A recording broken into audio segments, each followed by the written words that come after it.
कि ये लोग धोखेबाज हैं, ये केवल हम लोगों को हिंदू और मुसलमान पे लड़ाकर यहाँ की व्यवस्थाओं पर, यहाँ के संसाधनों पर, यहाँ की नौकरियों पर, यहाँ के रोजगार पर पूरी तरह से एक ही समाज को स्थापित करने का काम कर रहे हैं। निश्चित तौर पर हम लोग एक ही नारा देंगे, जिसकी जितनी संख्या भारी उसकी उतनी हिस्सेदारी। देश की सच्चाई सच छुपने नहीं देंगे। आज आप लोग यहाँ जमा हुए जंतर मंतर पर शहीदी दिवस के नाम पर तीसरे मोर्चे का भी आपने ऐलान किया है। कुल क्या है मामला आपका? ये तीसरा मोर्चा भारत की राजनीति में एक बहुत बड़ा बदलाव लाने के लिए पिछले 6 महीने से उत्तर प्रदेश में और आज शहीदी दिवस के अवसर पर दिल्ली में एक बड़ा ऐलान करने के लिए आज यहाँ ये प्रोग्राम का आयोजन किया है कि यहाँ पर दिल्ली प्रदेश के अंदर निगम के चुनाव में गठबंधन के माध्यम से ये झूठी और निकम्मी और इस देश के अंदर सांप्रदायिक पार्टी जो दिल्ली के अंदर दोनों बैठी हैं, उनको जड़ से उखाड़ने के लिए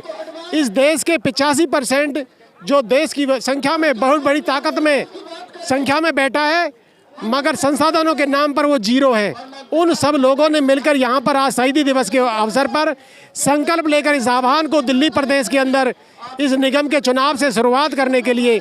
आज एक बड़ा आयोजन किया गया है। आप लोग उत्तर प्रदेश में भी लड़े, रथ भी घुमाए, बड़ी यात्राएं हुई, सब कुछ हुआ, परिणाम नहीं आया। क्या लगता है दिल्ली में कुछ कर पाए? जी निश्चित तौर पर बिल्कुल एक सही सवाल उठाया आपने। आज हम भारतीय वीर दल पार्टी के रिप्रेजेंटेटिव के रूप में उत्तर प्रदेश में भी लगभग 47 दल और 23 संगठनों ने मिलकर उत्तर प्रदेश में एक बड़ा आंदोलन चलाया था, पूरे एक यात्रा चलाई थी जो कि राजकुमार सैनी जी के नेतृत्व में चले थे। उसमें बहुत सारे साथी, अधकचरे साथी थे, नासिकिया साथी थे, ऐसी पार्टियां भी आई क्योंकि नई पार्टियां हैं और ये ब्राह्मणिकल चाल जो बैठा है इसने लोभ लालच देकर उस टाइम हमारी गठबंधन के उन लोगों को डिस्टर्ब कर दिया जो सच्चाई में परिपक्व लोग नहीं थे। अब जहां तक परिणाम की बात है, इस भारतीय जनता पार्टी ने बहुत बड़े संसाधनों का इस्तेमाल करके पूरे उत्तर प्रदेश के चुनाव को 2 पार्टी में कन्वर्ट कर दिया और उनको ऐसा महसूस कर दिया कि एक मुस्लिम और एक हिंदू और मुस्लिम बनाकर इस चुनाव को बना दिया। वो चीज़ तो यहाँ भी होगा। जी निश्चित तौर पर देखिए, ये गठबंधन उस बात से हतोत्साहित नहीं हुआ है, निश्चित तौर पर यहाँ भी होगा,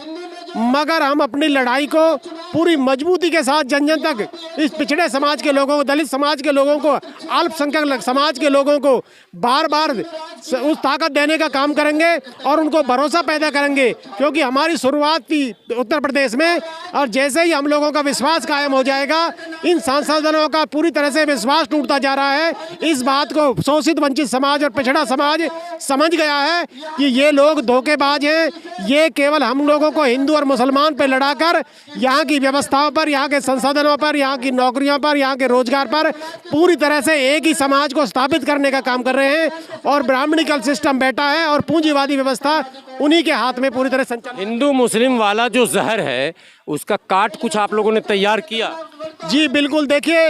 हिंदू मुस्लिम की काट सीधा सीधा जो 85% वर्ग है, जिसमें 52% ओबीसी, वैसे हम कहते हैं कि 60% है, जिसका एक बहुत बड़ा हिस्सा इकट्ठा होकर जो अल्पसंख्यक समाज आज जो पीछे अपने आप को कमजोर समझ रहा था, उसके साथ खड़ा होकर ये इस लड़ाई को लड़के उसको आश्वस्त कर रहा है कि इस देश के अंदर अगर लड़ाई में आप अपने आप को अकेला समझ रहे हो तो यहाँ पर ओबीसी समाज और एससी समाज का भी बड़ी संख्या में, आज वाल्मीकि समाज ने भी दिल्ली के अंदर समर्थन कर दिया है कि यहाँ पर ये मुसलमान और हिंदू का चुनाव नहीं बनेगा, यहाँ पर 85% उन पिछड़े लोगों का, उन दलित लोगों का, उन अल्पसंख्यक लोगों को मिलकर ये विश्वास दिलाया जाएगा, क्योंकि इस देश की व्यवस्था में जितने भी संसाधन हैं उनको मिलकर आप सबको बंटवारा करना पड़ेगा, एक ही व्यवस्था के हाथों से छुटकारा दिलवाना पड़ेगा। आपको लगता नहीं है कि समय जैसे जैसे नजदीक आता है पैसे का खेल शुरू होता है और हमारे समाज के लोग टूट के चले जाते हैं, ये गठबंधन आपका अटूट रहेगा? निश्चित तौर पर देखिए, आपने बिल्कुल सच्चाई बखान की है कि पैसे का बड़ा खेल इस देश के अंदर खेला जा रहा है और ये आज से नहीं, सदियों से। मगर